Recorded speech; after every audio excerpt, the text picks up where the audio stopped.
Joining us now live from the Sydney CBD is the newly sworn-in Upper House member for One Nation in the New South Wales Parliament, Mark Latham. Mark, congratulations again on being sworn in, and yesterday, of course, you were able to deliver your maiden speech, your second maiden speech, first maiden speech, obviously, in the New South Wales Parliament. Interesting that you focused on this Israel-Folau issue. You must think this is emblematic of wider issues in our society. Oh, yes, indeed it is. I focused on freedom of speech, freedom of religion, a critique of identity politics, return to meritocracy in Australia, pushing back against the cultural invasion of the left. And I think this is urgent work, and the speech has been well received because, Chris, there's a lot of people out there scared to say what they think, fear of being shouted down or even worse, losing their job, like Israel-Folau. And when you've got parliamentary responsibilities, I think it's incumbent now for people like me in the parliament to speak on behalf of those who are scared to speak and argue for a return to traditional Australian values of freedom, people having their say and going about their life without the thought police and the PC mob trying to shout them down and throw them out of their job. It's a fascinating development, this. You and I, over the years, have crossed swords on many issues, but the big picture here is, Mark Latham, that you used to lead the largest left-wing political organisation in the country federally. So you know how the left works.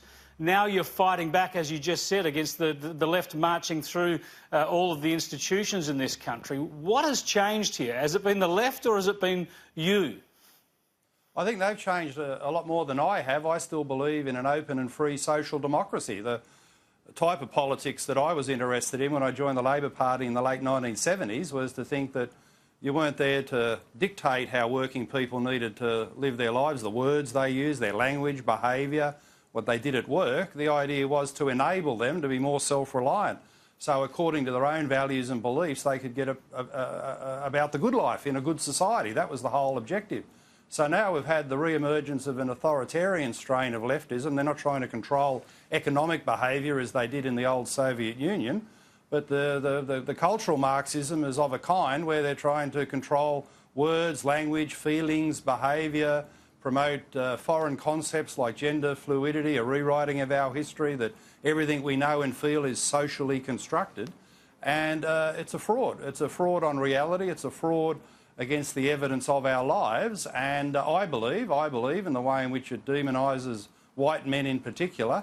It's a betrayal of genuine social democratic thinking, where you judge people according to their needs, their social and economic circumstances, instead of subdividing the nation on the basis of race, gender and sexuality. Look, that cultural stuff is worrying and fascinating. I'll come back to it in a moment, but you brushed over the economic, and I think the economic argument is very important in the current federal election. We've seen Bill Shorten and others trying to wrap themselves in the economic record of Paul Keating and Bob Hawke. Yet, on my reading of it, surely what we've seen under Bill Shorten and Chris Bowen is a complete repudiation of the Hawke-Keating economic model, of economic reform, of aspirational politics, something you embraced when you were federal Labor leader. Now we've ended up with a Labor Party that's more akin to the Labor of the 60s and 70s, where it's about high taxes and redistribution.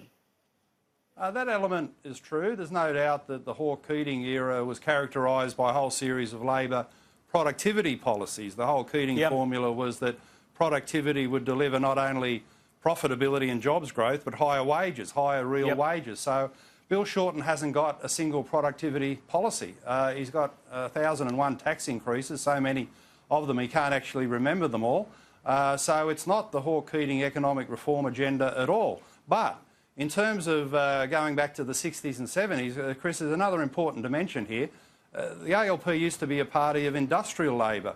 But now, with the excessive reliance on renewable, so-called clean, green energy, their policy is to deindustrialise, to wipe out regions like the Hunter Valley, to lose manufacturing jobs, to have energy insecurity, to have blackouts. This is where we're headed under the Mark Butler policies. And this embrace of the green energy agenda is actually diminishing the Labor base, and it's going forward to a Labor Party many of us don't recognise. Are you surprised that the Coalition doesn't fight against that climate and energy policy a little more stridently?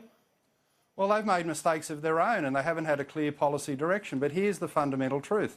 If you want to meet energy demand, which is 24/7, you need an element of energy supply that also runs 24/7. It's called reliable, dispatchable baseload power.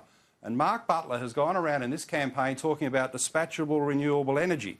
Now, at times of peak demand, say a hot summer's night in Western Sydney where I live, the sun's not shining, so there's no solar energy, the wind is not blowing, there's no wind energy, there's no renewables to dispatch. This demand at peak can only be met by reliable baseload power, which comes from coal-fired in Australia traditionally, and I would advocate nuclear into the future. And if you haven't got that baseload, the equation is quite simply, and a lot of the energy experts are saying it, the equation amounts to blackouts. And we need to understand that this loony left-green element, it's almost like we need to save them from themselves, because the moment you get wholesale blackouts on the Australian east coast, the whole climate change edifice collapses. There'll be no public support for what they call real action on climate change. So they are going down a path, an act of folly, that ultimately will not only be counterproductive to the Australian people, to employment, jobs, the lights on and our lives being comfortable and functional, they're actually counterproductive to the cause they are trying to support. You're making a lot of sense. I want to jump forward then to my last question in case I run out of time for it, and that is, I know you've only just taken your seat in the New South Wales State Parliament, but do you rule out ever returning to federal politics? Yes, I do. I'm elected here for 8 years. I've done my thing in Canberra and always think that you move on.